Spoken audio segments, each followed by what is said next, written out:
And at our last all-age service, as Catherine has already sort of said, Em spoke to us about the fruits of the Spirit. And actually she was talking about how we should try and use all of these fruits of the Spirit in order to lead a life like Jesus led. So I just wanted to start by quizzing you. Can anyone remember what any of the fruits of the Spirit are? Shout them out. Love. Joy. Peace. Kindness. Patience. Goodness. Faithfulness. Gentleness, did I hear? And self-control. Well done. Love, joy, peace, patience, kindness, goodness, faithfulness, gentleness, and self-control. I'm going to talk this morning about patience because I think for many of us, including myself, it is one of the most difficult fruits to sort of bear, I guess.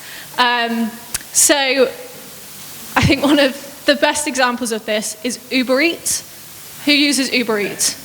Or Deliveroo or something like that? I love Uber Eats. Why would I cook a curry when I am tired and I have to spend like 40 minutes trying to cook the rice and it comes out terribly, when I could just pay someone to cook the food for me and 30 minutes later it's on my doorstep and I'm like straight in there eating away. We want the good thing before we do the difficult thing. We want the end result of joy or of happiness or of satisfaction before we're prepared to do the boring thing first. So before I carry on, I've got a little challenge. Anyone, literally anyone, I have 2 packs of wine gums, who likes wine gums, come forwards and grab a sweet. I've got a challenge for you. Anyone like wine gums? Come on forward. I drive my family crazy when it's like in the lead up to my birthday. Within like 3 weeks before my birthday, every day, I'm texting my parents, what am I getting for my birthday? What am I getting for my birthday? Have you bought my birthday presents yet? What am I getting?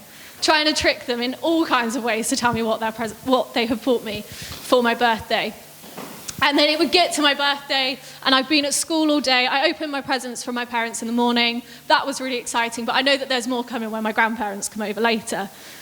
And they come straight after I finish school, and I get there, and everyone's chatting, we have a cup of tea, we eat cake, and sometimes we then go out for dinner, and I'm sat there whispering to my mum, can we go home yet?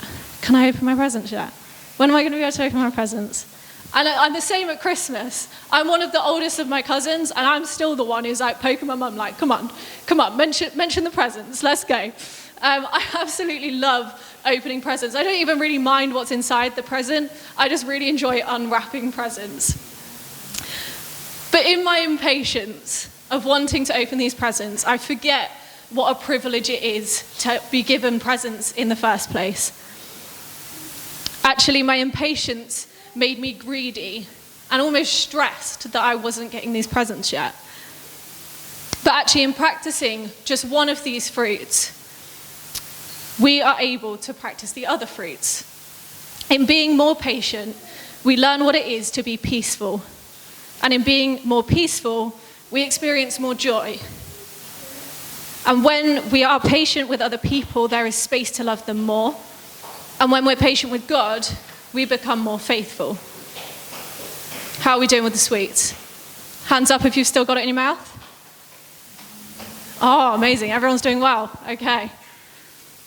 So I think there are 3 main areas in which we can practice patience. I think we can be patient with other people. Sometimes that can be the hardest. We can practice being patient with ourselves. And we can be patient with God. Jesus was consistently patient with his disciples. There were many times that his disciples would slip up, that they would get things wrong. In fact, he had to repeat himself quite a lot to his disciples. One time, they all went out and had forgotten to take any food with them. They had no bread. And they were starting to argue amongst them about what they were going to do to find some food. And Jesus turns around and says, "Why are you talking about having no bread?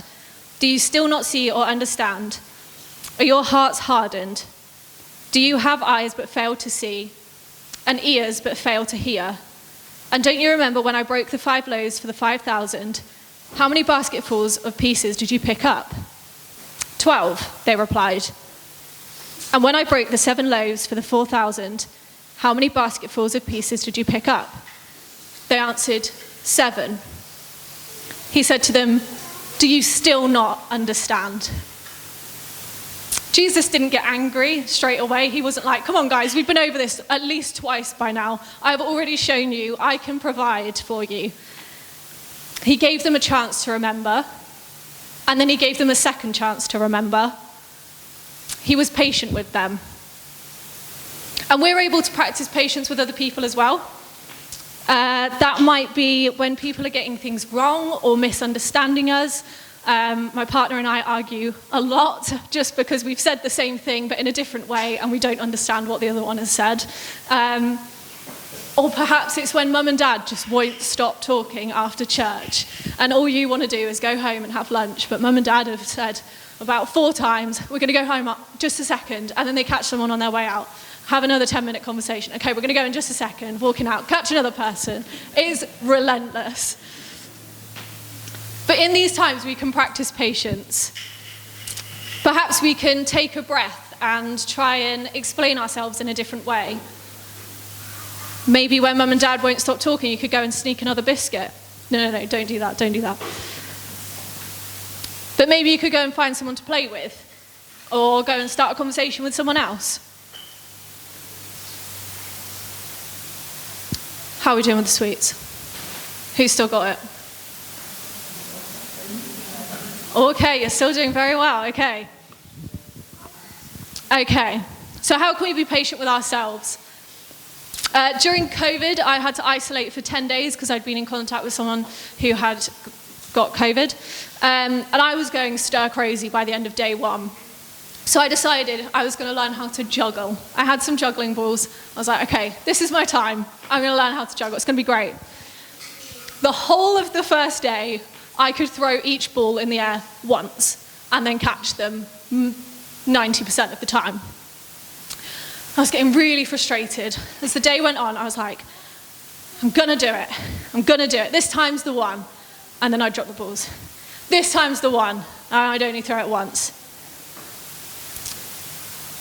But then I went to bed, I woke up the next morning, and I still had nothing to do with myself. So I thought, okay, we'll try again.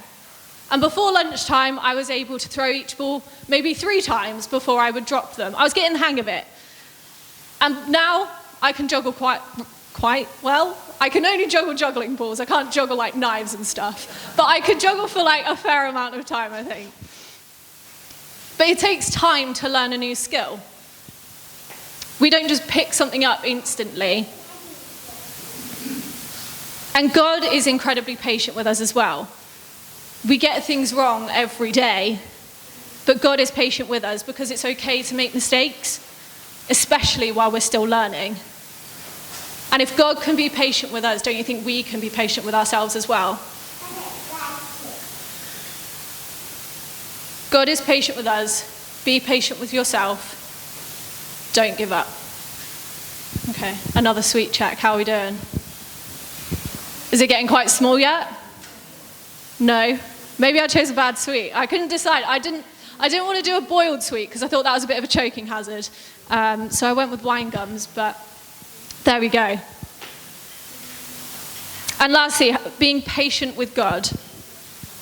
Now this might not be something you've experienced as of yet. I didn't really have to experience being patient with God until I was applying for uni.